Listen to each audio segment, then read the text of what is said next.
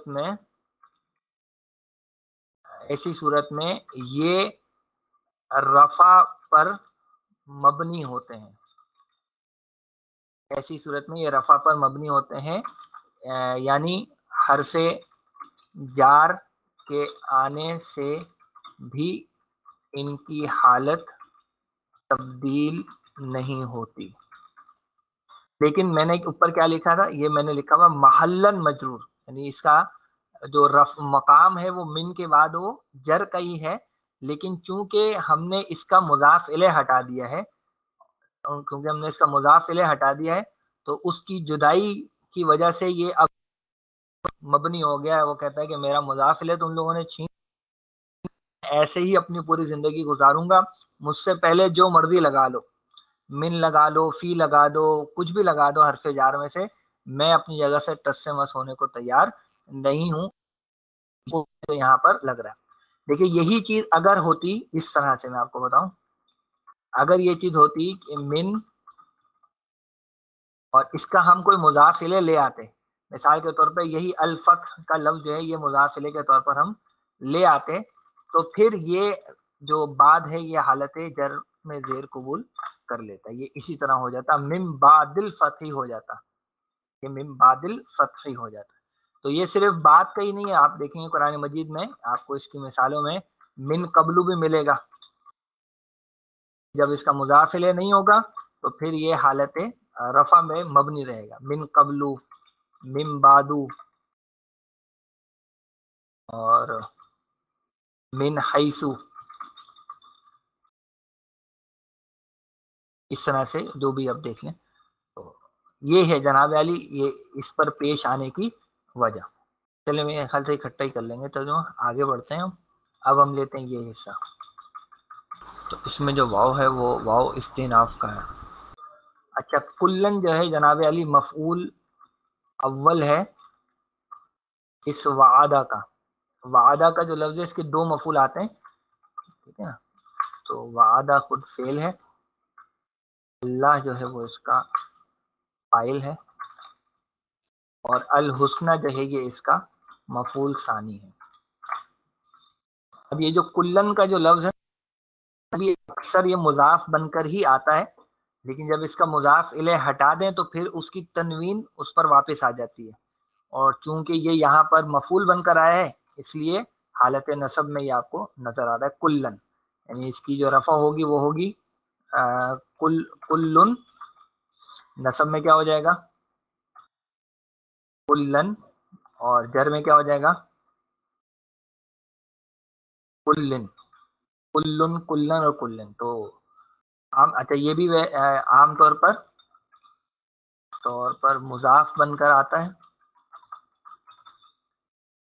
اور اگر اس کا مضاف الیہ آگے ذکر نہ ہو تو پھر اس پر تنوین آ جاتی ہے، اور اس تنوین کو تنوین کہتے ہیں، یعنی مضاف الیہ کے عوض میں اس پر جو ہے وہ تنوین آ گئی۔ کلن ہو گیا، وعدہ کا لفظ ماضی کا پہلا صیغہ ہے واو عین اور دال سے، واو عین دال سے ماضی کا پہلا صیغہ ہے۔ البتہ الحسنہ جو ہے یہ دیکھیں اگر آپ تو الحسنہ کا یہ جو لفظ ہے یہ عام طور پہ بھلائی کے معنی میں، اچھائی کے معنی میں، خوبصورت کے معنی میں جو ہے وہ یہ استعمال ہوتا ہے۔ بیسیکلی یہ اسم التفضیل جو بھی ہم نے دیکھا نا، میں بات کروں تو اس کا مادہ ہا سین اور نون اور کروما سے آتا ہے نا، حسنن اس کا مصدر بنتا ہے، اس کے معنی ہوتے ہیں خوبصورت ہونا، اور دوسرے معنی ہوتے ہیں اچھا یا بھلا ہونا۔ اس سے یہ اسم التفضیل افعلو کے وزن پہ کیا بن جائے گا، افعلو کے وزن پہ بن جائے گا احسنو، ٹھیک ہے، اور اسی کا جو مؤنث کا وزن ہے وہ کیا ہے، وہ ہے فعلا، اسم التفضیل کا مؤنث کا وزن ہے فعلا، تو فعلا کے وزن پہ یہ بن جائے گا حسنا، ٹھیک ہے جی۔ تو حسنا، حسنا کا مطلب کیا ہو جائے گا، زیادہ اچھا مذکر میں، یا زیادہ اچھی۔ تو اگر اب دیکھیں وعدہ کا وعدہ فعل ہو گیا، اللہ فاعل ہو گیا، اللہ نے کس سے وعدہ کیا ہے، کلن، ہر ایک سے، کس چیز کا وعدہ کیا ہے، الحسنہ، بھلائی کا، یہاں الحسنہ جو ہے وہ بھلائی کے معنی میں، زیادہ اچھے کے معنوں میں استعمال ہے، ویسے بھلائی کا ترجمہ زیادہ مناسب ہے یہاں پر، یعنی یہ کہ جو لوگ بعد میں خرچ کریں گے اللہ تعالیٰ ان کے خرچ کو بھی رائے گا نہیں جانے دے گا، بلکہ ان کو بھی اللہ تعالیٰ اجر و ثواب عطا فرمائے گا، لیکن درجوں کے اعتبار سے پہلے والے ہی عظیم تر ہوں گے، اور آخر میں تو پھر آسان ہے، یہ واو یہاں پہ اللہ جو ہے وہ مبتدا ہو جائے گا، بما تعملون جو ہے یہ متعلقہ خبر بن جائے گی، اور خبیر جو ہے وہ خبر بن جائے گی. بما تعملون ہم پہلے دیکھ چکے ہیں اور خبیر کا لفظ بھی پہلے بیان ہو چکا ہے. میرا خیال ہے ترجمہ کرتے ہیں اس پوری آیت کا تو ہو جائے گا جی. اور تمہیں کیا ہوا ہے کہ تم خرچ نہیں کرتے اللہ کی راہ میں جبکہ اللہ ہی کے لیے ہے آسمانوں اور زمین کی وراثت. اچھا جی. پھر ہے برابر سے جنہوں نے خرچ کیا فتح سے پہلے اور جنگ کی وہ لوگ زیادہ عظیم ہیں درجے کے اعتبار سے ان لوگوں سے جنہوں نے خرچ کیا بعد میں اور جنگ کی. اور ہر ایک سے اللہ نے وعدہ کیا بھلائی کا اور اللہ اس بارے میں جو تم کرتے ہو خوب باخبر ہے. فتح سے مراد اکثر مفسرین نے فتح مکہ مراد لی ہے اور بعض مفسرین نے اس سے صلح حدیبیہ بھی مراد لی ہے. اور بعض مفسرین کا خیال ہے کہ جب بھی دین مغلوب ہو وہ گویا فتح سے پہلے کا دور ہے اور جب بھی دین غالب ہو وہ فتح کے بعد کا دور ہے. چلیں جی آج کا ترجمہ یہیں تک رکھتے ہیں. سبحانک اللہم و بحمدک نشہد ان لا الہ الا انت نستغفرک و نتوب الیک. السلام علیکم ورحمۃ اللہ وبرکاتہ.